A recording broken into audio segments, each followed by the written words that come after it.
So the next topic is dynamic design techniques. Okay. So this testing techniques needs computer for testing. Okay. You need a computer for testing. It is done during the validation process. The software is tested by executing it on a computer. Example, unit testing, integration testing, and system testing. Okay. So let me put some more points here. So here during the dynamic design techniques, okay, you will be finding out certain test cases. You will be finding out the test cases, and the best set of test cases you will be finding out in the dynamic design techniques. Once you find out the dynamic design techniques, okay, once you find out the test cases using this dynamic design text techniques, so you'll be executing them. Okay, so it is done by the testers. Okay, so here the development team will not involve in the dynamic design techniques. Okay, usually they will not involve. So it is usually done by the testers, and testers will be finding out a set of good number of test cases by using these techniques. Okay. So if you see the dynamic design techniques, there are broadly it is divided into three categories. One is structure based and experience based and specification based. In the structure based, you can see statement, decision, condition, and multiple conditions. Okay. Whereas in the experience based, you can see error guessing, exploratory testing, and state transition and use case testing.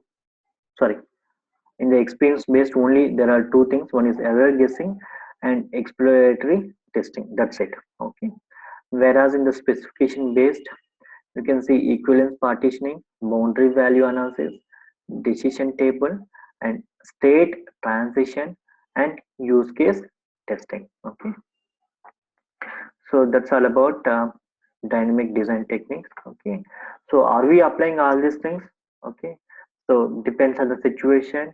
We have to find out for this particular scenario which kind of dynamic design technique is best suitable. Based on that, we have to go with that.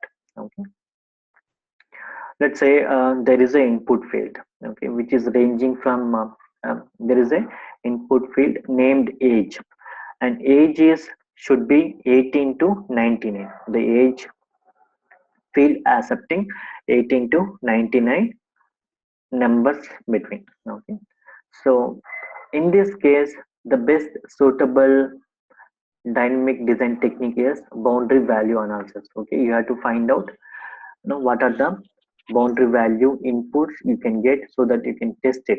You can test that particular field. So if the field is talking about 18 to 19, okay, 18 you can say, 18 and 19 you can say, so on boundary, and you'll be testing with before 18, that is 17, and after 18, that is 19. And if you see at the top, at the end, so the 99 is the last one. Okay, you'll be testing with 98, 99, and 100, something like that. Okay, so the best suitable dynamic design technique is boundary value analysis.